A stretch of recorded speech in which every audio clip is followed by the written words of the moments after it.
അപ്പോളേ നമ്മുടെ സ്റ്റാർ മാജിക്കിന്റെ കുറച്ച് പിന്നാമ്പുറ കാഴ്ചകളാണ് നിങ്ങൾ കണ്ടുകൊണ്ടിരിക്കുന്നത് കേട്ടോ. കഴിഞ്ഞ ഒരാഴ്ച ഞങ്ങൾ എവിടെയാണെന്ന് ചോദിച്ചവരോട് ഞങ്ങൾക്കും വേണ്ടേ കുറച്ച് റെസ്റ്റ് ഒക്കെ, ഇവിടെ ബലൂൺ ചവിട്ടി പൊട്ടിക്കണം, ഗെയിം കളിക്കണം, വെള്ളത്തി വീഴണം, അതിൻ്റെ ഇടയിൽ പനി വരും. ഇതെല്ലാം കഴിഞ്ഞിട്ട് ഞങ്ങളിതാ പൂർവാധികം ശക്തിയോടുകൂടി സ്റ്റാർ മാജിക് ഒരാഴ്ചത്തെ ബ്രേക്കിന് ശേഷം എത്തിയിരിക്കുകയാണ് ഒരു പൂർവ്വ വിദ്യാർത്ഥിയോടൊപ്പം. അതെ അതെ, അതാണ് ഈ റിമി ടോമി. ഇന്നത്തെ നമ്മുടെ ഹോട്ട് സീറ്റിൽ നമ്മുടെ ഗസ്റ്റ് ഉണ്ട്. എന്നിട്ട് കളക്കൻ ഓഡിയൻസ് നമ്മുടെ കൂടെ വന്നിട്ടുണ്ട്. Make some noise. അപ്പോ സ്റ്റാർ മാജിക്കിന്റെ ഏറ്റവും പുതിയൊരു വേർഷൻ എന്ന് പറഞ്ഞാൽ മൊത്തത്തിലൊരു ഉത്സവ മേളമാണ് ഇവിടെ. അതുകൊണ്ട് തന്നെ ഞങ്ങൾ ഇങ്ങനെയാണ് വിളിക്കുന്നത്, ക്ലിഞ്ഞോ പ്ലിഞ്ഞോ എന്നല്ല. This is star magic Utsav. എങ്ങനെയുണ്ട് നമ്മുടെ ഈ ഒരു ഉത്സവം? ഇപ്പൊ ഉത്സവമൊന്നും ഇല്ലാത്തൊരു മഴക്കാലത്ത് ഇവിടെയാണ് ഉത്സവം. അതാണ് സ്റ്റാർ മാജിക്. ഇതിന്റെ ഇടയിൽ ഫ്രഷ് ആയിട്ടുള്ള കുറെ കൗണ്ടേഴ്സ് അവിടെ നിന്ന് വരുന്നു, ഇവിടുന്ന് ചെറിയ കൗണ്ടേഴ്സ് ചീറ്റി പോകുന്നു. ഇവിടെ നിന്ന് പറഞ്ഞത് ബിൻചേട്ടൻ അങ്ങനെ എല്ലാവരും ഇവിടുന്നും തോണിക്കൽ പഞ്ചായത്തിൽ കുറച്ച് അരിയൊക്കെ പറക്കി. അത് എപ്പിസോഡിൽ നിങ്ങൾക്ക് കാണാൻ പറ്റും. പക്ഷെ സ്റ്റാർ മാജിക്കിന്റെ ആ ഒരു വൈബ് ഇങ്ങനെ ഇരട്ടി മധുരമായിട്ട് ഇങ്ങനെ പോയിക്കൊണ്ടേയിരിക്കുക. ആഹാ, ഇതാരത്? എന്താ ബിൻചേട്ടാ പിന്നിൽ ചെയ്തോണ്ടിരിക്കുന്നേ? എന്ത് പറ്റി? ഒരാഴ്ച കഴിഞ്ഞപ്പോഴേക്ക് മുടിയൊക്കെ പോയോ? ചേട്ടാ പിന്നാമ്പുറം കാണിക്കില്ലേട്ടാ ഇങ്ങനെ.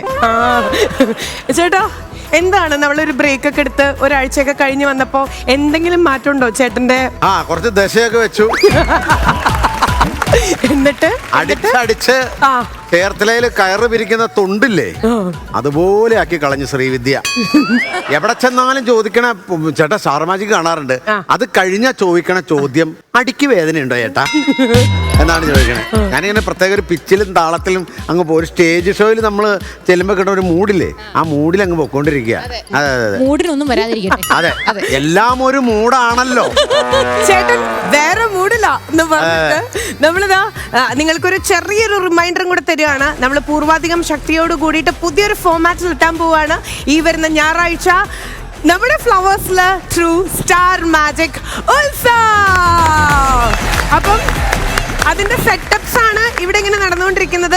ഞാൻ ഇങ്ങനെ നടന്നു വരുമ്പോൾ ഇതാണ് കേട്ടോ നമ്മുടെ പിന്നാമ്പറം. ഹായ്, എന്റെ ഓറഞ്ച് കളർ ഹാൻഡ് ബാഗ് ഇരിക്കുന്നു. ഹായ്, നമ്മുടെ PCR ടീം, ഷോ ഡയറക്ടർ, എങ്ങനെയൊക്കെ റേറ്റിംഗ് കൂട്ടണം, എന്തൊക്കെ കൗണ്ടേഴ്സ്, ഏതൊക്കെ വഴിക്ക് വരും, ഏതൊക്കെ ഗെയിംസ് കൊണ്ട്.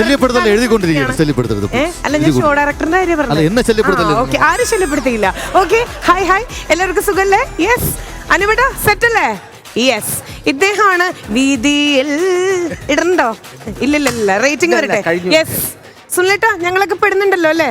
പിന്നെ യെസ്, നമ്മുടെ ക്യാമറ ടീം കംപ്ലീറ്റ് ഇവിടെ ഉണ്ട്. PCR എല്ലാവരും ഇവിടെ ഉണ്ട്, സെറ്റ് ആണ്. ഒരു പച്ച ചുരിദാറിട്ട കൊച്ചു പെൺകുട്ടിയെ പരിചയപ്പെടുത്താതിൽ എനിക്ക് സങ്കടമുണ്ട്. അതെന്താ എല്ലാരെയും പരിചയപ്പെടുത്താം, ആ കുട്ടിയെ മാത്രം പരിചയപ്പെടുത്താതെ? പരിചയപ്പെടുത്തണം വേണ്ടേ? വേണ്ട, പരിചയപ്പെടുത്തണം. വേണം. ലക്ഷ്മിയുടെ അനീതിയാണ് അത്. ഇന്ന് ഷൂട്ടിംഗ് ആണുള്ള ഒരു ആഗ്രഹം എന്ന് പറഞ്ഞപ്പം ഇന്ന് മാത്രമായിട്ട് വന്നതാണ്. ഒന്ന് പരിചയപ്പെടുത്തി. ഇന്ന് മാത്രമല്ല, എന്ന് സ്റ്റാർ മാജിക് ഉണ്ടായോ, ഇനി എന്ന് വരെ സ്റ്റാർ മാജിക് ഉണ്ടാവോ അന്നൊക്കെ ഈ പച്ച ചുരിദാർ മാറിക്കൊണ്ടേയിരിക്കും. പക്ഷെ ഈ പെൺകുട്ടി ഫ്രണ്ടിൽ തന്നെ ഉണ്ടാവും. എണീറ്റിരിക്കും. ഇതൊക്കെ റോളിംഗാ. അമ്മ എന്നെ എടുക്കല്ലേ. ഇത് ഈ എപ്പിസോഡിൽ ഈ ആങ്കറിങ് ചെയ്തോണ്ടിരിക്കുന്ന സമയത്ത് എപ്പിസോഡ് താഴെ പോവുകയാണെങ്കിൽ ഉർവശി ചേച്ചി ലാലേട്ടനോട് കാണിക്കാൻ ഇങ്ങനെ കാണിക്കിടക്ക. അന്നേരമാണ് ഈ സംഭവത്തിന് അല്ലേ ഒരു പവർ. എത്ര വിനയത്തോടു കൂടിയാണല്ലേ രണ്ട് ആർട്ടിസ്റ്റുകൾ, അതും സീരിയലില് ലീഡായിട്ട് ചെയ്യുന്ന ആൾക്കാരെ. ഇവിടെ അങ്ങനെ വലിപ്പ ചെറുപ്പമൊന്നും ഇല്ല. അവരെന്നും ചെറുപ്പമല്ലേ? പിന്നെ കണ്ടോ, ഞങ്ങൾ മണപ്പാട്ടിപ്പറമ്പിൽ പാവ ഉണ്ടാക്കാൻ വേണ്ടി അന്യസംസ്ഥാന തൊഴിലാളികൾ വന്നിരിക്കണ കണ്ടോ? ഞങ്ങളുടെ സെറ്റിന്റെ വലിപ്പം കണ്ടോ? 12K വിസ്താരാന്ന് നമ്മുടെ ഫ്ലവേഴ്സ് ലക്ഷ്മി കിഡിൽ. ഇത് സെറ്റാണ്. അത് മറ്റേ കാർണിവൽ നടക്കുവാണ് ഇവിടെ. അതാണ് ഞങ്ങളിപ്പം ഇത് സ്പോട്ടിൽ സ്വിറ്റ്സർലൻഡ് ടിക്കറ്റ് വെച്ച് കഴിഞ്ഞാൽ ഇവിടെ തന്നെ നിറയെ കാണാനുണ്ട് ആൾക്കാർക്ക് ഒരു ദിവസം മൊത്തം. പക്ഷെ ഞങ്ങൾ അങ്ങനെ ലൈക്ക് എൻട്രീസ് ഒക്കെ നമ്മളങ്ങനെ ആക്സെപ്റ്റ് ചെയ്യാറുണ്ട്. പക്ഷെ ടിക്കറ്റ്സ് ഒന്നുമില്ല. അത് അങ്ങനെയാണ് നിലമ്പൂർന്ന് ഒരു കൂട്ടം ഓഡിയൻസ് വന്നിട്ടുള്ളത് അല്ലേ? പൊളിയല്ലേ?